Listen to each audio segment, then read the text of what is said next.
नमस्कार. संघर्ष वृत्तवाहिनीमध्ये आपलं स्वागत.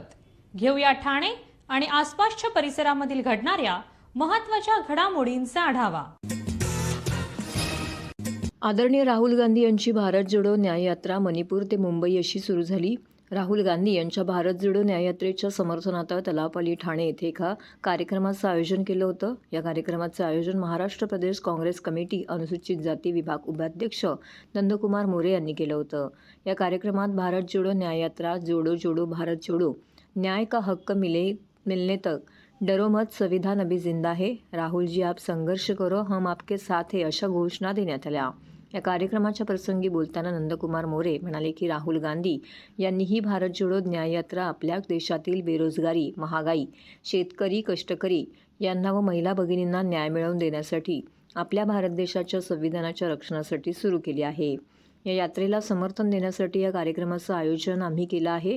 तर या कार्यक्रमास महाराष्ट्र प्रदेश महिला काँग्रेस कमिटी शिल्पा सोनाने, ठाणे शहर काँग्रेस सरचिटणीस संकटा पाठक, महिला काँग्रेस उपाध्यक्ष उर्मिला सावंत, सरचिटणीस वसुधा गायकवाड, सचिव पुष्पा पाटील, ललिता पंडागळे, आशा गोखले, लीलाताई समखेडकर, युवती काँग्रेस कुमारी मानसी भटकर, सुनीता लखन, आशा साळुंखे, उज्ज्वला अंबलकर, काँग्रेस सेवादल नेते हरिलाल विश्वकर्मा, नाना मुगदूम, युवक काँग्रेसचे विनीत मोरे, नदीम शेख, ठाणे शहर युवक काँग्रेस उपाध्यक्ष शुभम सोनाने, युवक काँग्रेस बोर्ड अध्यक्ष हरिसिंग, प्रज्योत सोनाने येथे उपस्थित होते. भारत जोडो न्याय यात्रा राहुलजी गांधी यांनी सुरुवात केलेली आहे आणि तिथून सुरुवात होऊन 20 मार्चला मुंबई येथे राहुलजींची भारत जोडो न्याय यात्रा आपल्या मुंबईमध्ये येणार आहे. न्याय यात्रेची खरोखरच गरज या देशाला काय आहे? राहुलजींची गरज आणि न्याय यात्रा बेरोजगार, ज्या अन्याय अत्याचारग्रस्त महिला आहेत, बेरोजगार आहेत, जे शेतकरी आहेत, महागाई वाढलेली आहे आणि देशामध्ये हाहाकार माजत असताना मोदी सरकार गप्प बसलेलं आहे. त्या अन्यायाविरुद्ध लढा देण्यासाठी भारतभर न्याय यात्रा ही सुरुवात राहुलजींनी केलेली आहे. भारत देशातील शेतकरी, कष्टकरी, बेरोजगार, शिक्षित, अशिक्षित, आदिवासी, मागासवर्गीय या सर्वांचे आवडते लोकप्रिय नेते आणि आमचे काँग्रेस पक्षाचे खासदार आदरणीय राहुलजी गांधी यांनी यापूर्वी कन्याकुमारी ते काश्मीर अशी भारत जोडो यात्रा काढली होती. आता राहुलजींच्या नेतृत्वाखाली मणिपूर ते मुंबई अशी भारत जोडो न्याय यात्रा आजपासून सुरू केलेली आहे. भारत जोडो न्याय यात्रा ही राहुलजी गांधी यांनी इम्फाळ मणिपूर येथून सुरू केलेली आहे. त्याचा शुभारंभ आज माननीय खरगे साहेब, अखिल भारतीय काँग्रेस कमिटीचे अध्यक्ष यांच्या मार्गदर्शनाखाली त्यांनी हिरवा झेंडा दाखवून ही भारत जोडो न्याय यात्रा सुरू केलेली आहे. त्या न्याय यात्रेचं समर्थन आम्ही आज ठाणे शहरामध्ये करत आहोत. महाराष्ट्र प्रदेश काँग्रेस कमिटी अनुसूचित जाती विभागाचा उपाध्यक्ष मी नंदकुमार मोरे आणि माझे सर्व सहकारी, आमच्या महिला काँग्रेसच्या महाराष्ट्र प्रदेशच्या सचिव शिल्पा सोनवणे, युवक काँग्रेसचे विनीत मोरे, शुभम सोनवणे, हरिसिंग, हरिलाल विश्वकर्मा, आमचे ठाण्यातील नेते संकटा पाठक, आम्ही सर्वजण या ठिकाणी एकत्र येऊन राहुल गांधींच्या या भारत जोडो न्याय यात्रेचं समर्थन आज या ठिकाणी करत आहोत. सर्व नागरिकांना आवाहन करण्यात येत आहे की सध्या डासांमार्फत पसरणाऱ्या डेंग्यू या आजाराचा प्रसार रोखण्यासाठी प्रत्येकाने पुढील प्रमाणे कार्यवाही करावी. डेंग्यू आजार एडिस इजिप्ती हा डास चावल्याने होतो. या डासांची पैदास साचलेल्या किंवा साचवलेल्या स्वच्छ पाण्यामध्ये होते. 8 दिवसांपेक्षा जास्त दिवस पाणी उघडे व साचून राहिल्यास त्यात डास अंडी घालतात. अंड्यांच्या अळ्या तयार होऊन पुढे डास तयार होतात. यासाठी आपल्या घरातील पाणीसाठे, उदाहरणार्थ बॅरल्स, पिंपे, टाक्या, हौद, रांजणे इत्यादी दर आठवड्याला रिकामे करून घासून पुसून कोरडे करून पुन्हा भरावे. एक दिवस कोरडा दिवस म्हणून पाळावा. पाणी साठ्यांना घट्ट झाकणे बसवावीत किंवा जुनी साडी, चादर, धोतर यांनी बांधून झाकून ठेवावीत, म्हणजे डास त्यात जाऊन अंडी घालणार नाहीत. घराच्या गच्चीवर, आजूबाजूला, अंगणात कोठेही पाणी साचू देऊ नये. भंगार सामान उघड्यावर टाकू नये. उदाहरणार्थ टायर्स, प्लास्टिक सामान, कुंड्या, टाकाऊ वस्तू इत्यादी. अशा सामानात पावसाचे पाणी साठून त्यात डेंग्यूच्या डासांची पैदास होते. घरातील कूलर्स, फ्रीजच्या पाठीमागील ट्रे हे देखील वेळोवेळी कोरडे करावेत. लक्षात ठेवा, नुसत्या फवारणीने डास घनता कमी होत नाही, तर त्यासाठी डास पैदास ठिकाणे नष्ट करणे ही आपल्या सर्वांची जबाबदारी आहे. कोणताही ताप अंगावर न काढता जवळच्या शासकीय रुग्णालयात मोफत औषधोपचार घ्या. अशा प्रकारे नागरिकांनी सहकार्य केल्यास डेंग्यूचा प्रसार रोखणे सहज शक्य आहे.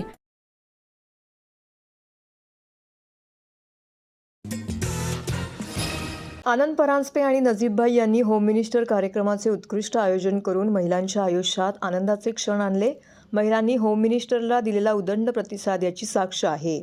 तसेच येत्या लोकसभा निवडणुकीत महायुतीचे उमेदवार प्रचंड मताधिक्याने निवडून येतील व अजितदादांच्या मागे उभे राहा असं उद्गार महिला व बालविकास विभागाच्या मंत्री आदितीताई तटकरे यांनी व सौ सुनेत्रा वहिनी पवार यांनी काढले व होम मिनिस्टरच्या आयोजनाबद्दल शुभेच्छा दिल्या. राष्ट्रवादी काँग्रेस पार्टी ठाणे शहरच्या वतीने कळ्यामध्ये खारलँड मैदानामध्ये होम मिनिस्टर सन्मान महिलांचा खेळ पैठणीचा या कार्यक्रमाचं आयोजन केलं होतं. या कार्यक्रमासाठी महाराष्ट्र राज्याचे उपमुख्यमंत्री अजित पवार यांच्या पत्नी सौ सुनेत्रा पवार आणि महाराष्ट्र राज्याच्या महिला व बालविकास मंत्री आदितीताई तटकरे या उपस्थित होत्या.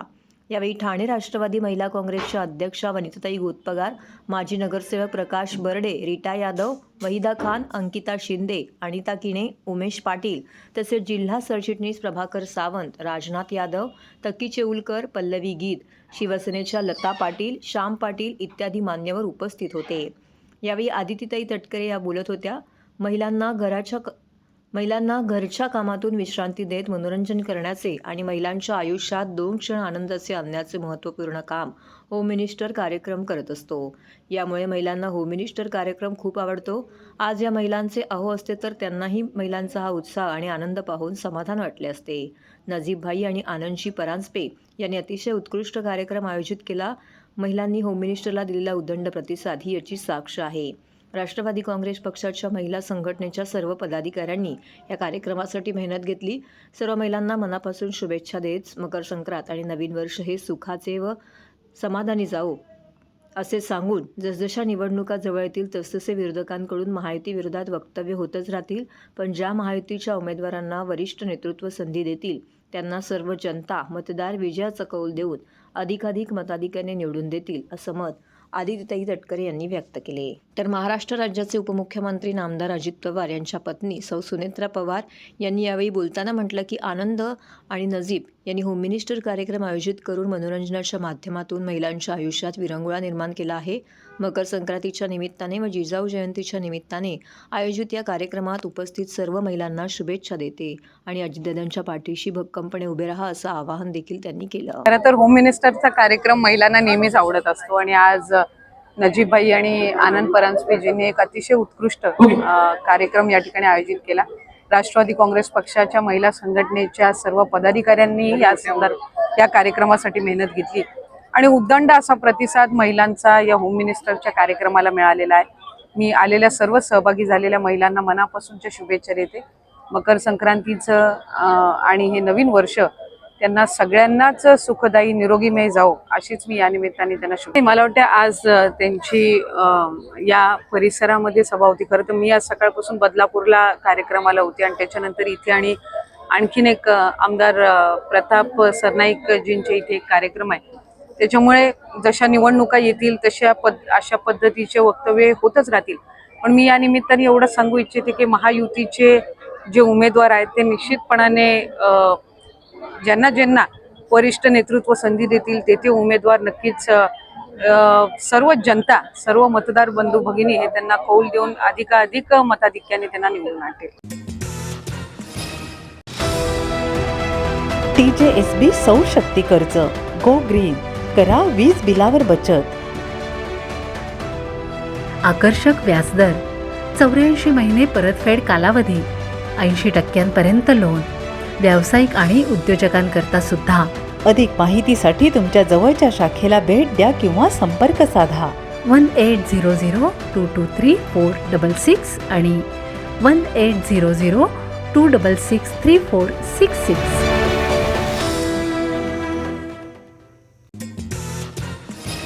ठाणे महानगरपालिकेच्या अर्थसंकल्पात नागरिकांचा सहभाग असावा यासाठी आयुक्त अभिजित बांगर यांनी सुरू केलेल्या माझ्या नजरेतून बदलते ठाणे या उपक्रमास विविध क्षेत्रातील मान्यवरांचा चांगला प्रतिसाद मिळत आहे.